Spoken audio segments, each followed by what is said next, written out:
Hi, today's topic is about how to analyze the market. It's how to analyze the market. We can check any random pair and then we try and analyze it together. So when you analyze, you go to monthly.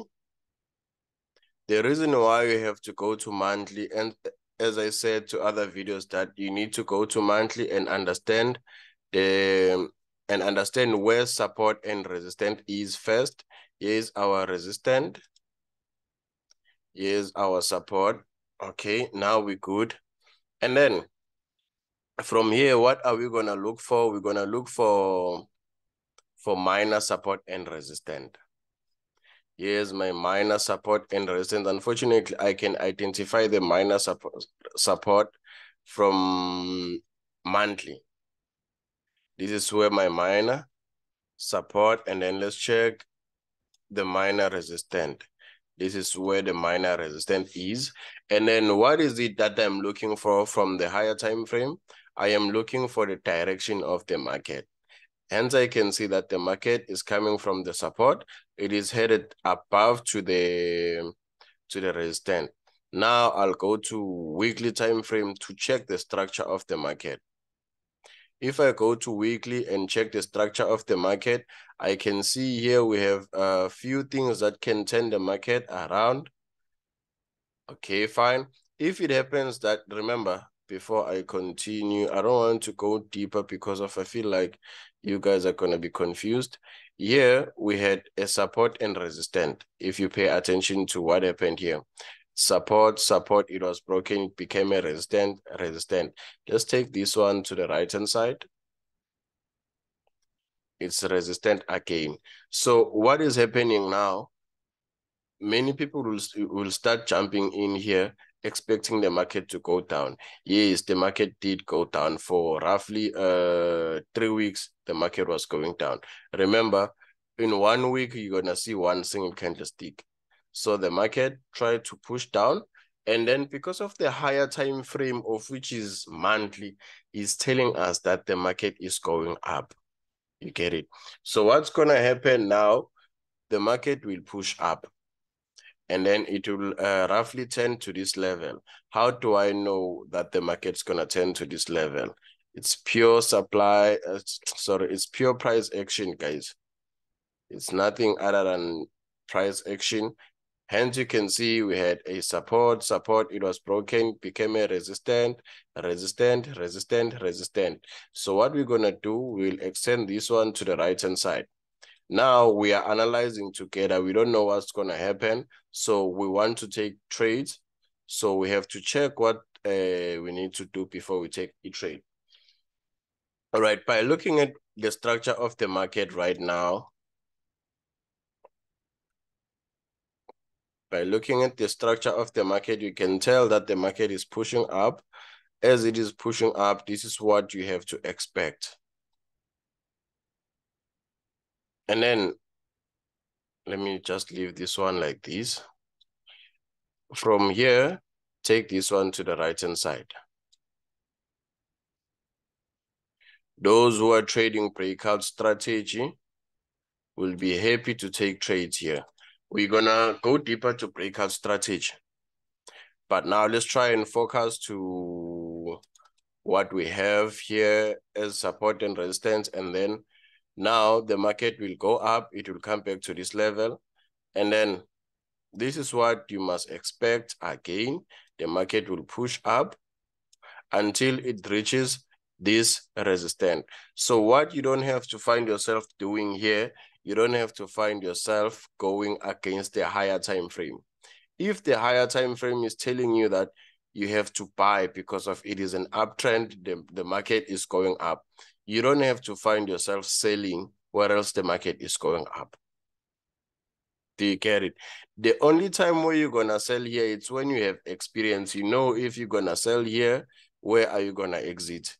But if you don't have have much experience about where to take it, where to exit, don't sell on an uptrend. Don't sell on an uptrend. Make sure that you're gonna buy here and then you ride the market until it gets to this level. It might take you roughly months for the price to get to this level, but it's going to be worth it than someone who's going to jump in and sell whereas the market is going up. If you pay attention, let's go to daily time frame. I want to show you something. This is daily time frame. If you pay attention to what happened to daily time frame, I took this trade earlier. Look at this. You're going to understand this one as time goes by. As time goes by, you'll be able to understand what's happening here. So now, if you have experience, you know what's going to happen here. The market will go up.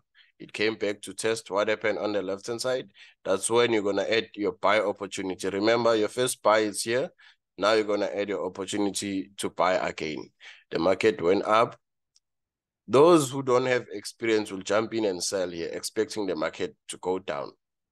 Yes, the market did go down, but if you don't have that experience, you don't know where to exit. You think, yeah, we're going to have a breakout here. The market will push down.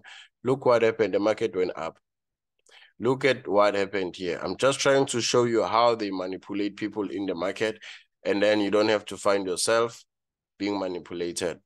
Look at what happened here. The market was going down with the red candlesticks. They started jumping in. You know what? Now it's time for us to sell. We're going to sell. You don't have experience by then. You're going to jump in and sell. Look at what happened. The market went up with the green candlestick. If your take profit was here, the market kicked you out.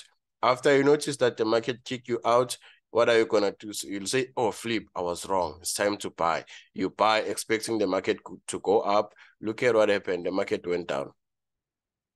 From what happened here, you selling, then the market is taking you out. You buying, the market is taking you out. You're not going to take any trade again. You are now scared. But if you have knowledge about price action, you know where the market's going to turn. You wait. If they are still jumping in, you don't jump in. You wait. The price get to this level, you take a trade. It's going up, it will come back, you take a trade. We push the market up. That's why you have to go to higher time frame to check the direction of the market. And then when you go, let's go back to higher time frame so that you can see exactly what I'm talking about. If you go to monthly, this is monthly, you're not going to see all the opportunities to buy here, right? You go to weekly, you're not going to see all the opportunities. If now at least you can see some of them here, but you're going to miss the few opportunities that started here. That is why you have to go to smaller time frame. Remember, as I said, you don't have to be against the direction of the market. If you're going to be against the direction of the market, then you're going to have a problem. Now, let's go back to daily time frame and check what we have. Our daily time frame is a bit different than what we saw on the weekly time frame. Same applies if we go to 4 hours. Our 4 hours is a bit different from daily time frame. That is why you have to start from higher time frame and then you go to smaller time frame to look for possible entries that you can take. I'm not sure if we're still together. So you go to smaller time frame, you look for possible opportunities to buy. You don't sell if the higher time frame is telling you that we are buying. If the higher time frame is telling you that we are selling, you don't have to find yourself buying on and selling trend. I'm not sure if we're still together. These are the things that you need to master. This is how you analyze the market. And then with the things that I'm going to teach you, that's when you're going to apply them. If you know that, okay, the market is going up, now there's a trend line here. I know whenever I see a trend line, what is it that I have to do? But for now, because if you don't have that experience of trend lines, and then wait for me until I get to the topic of I'm a trend line so that you will be with me. So this thing is very simple, only if you go back and backtest so that you can understand how to draw support and resistance, so that it'll be easy for you to analyze from higher time frame going to smaller time frame. Because if you can't draw support and resistance properly, you won't be able to get the correct zones or support and resistance where the market's gonna turn. As you can see, This one, there's a reason why I put it this one here. But if I wanted it to be accurate, I'll just put it like this. Then now it looks accurate. But then if you don't have experience, you won't know where to place it. Because I know people, some of you might have a challenge. They cannot differentiate or they cannot place it correct. Sometimes it will overlap. Sometimes, you know, the best thing to do or way to do, look at where the market turned previously, take the peak and place it previously like this one. This is accurate with this one. That's how you do it. Don't make it hard. If you still find it hard, go back and back test until you get used to it. This one is very important. Make sure that you learn how to trade using support and resistance. That's the beginning of everything. Now we're gonna go deeper. So catch up on the next one.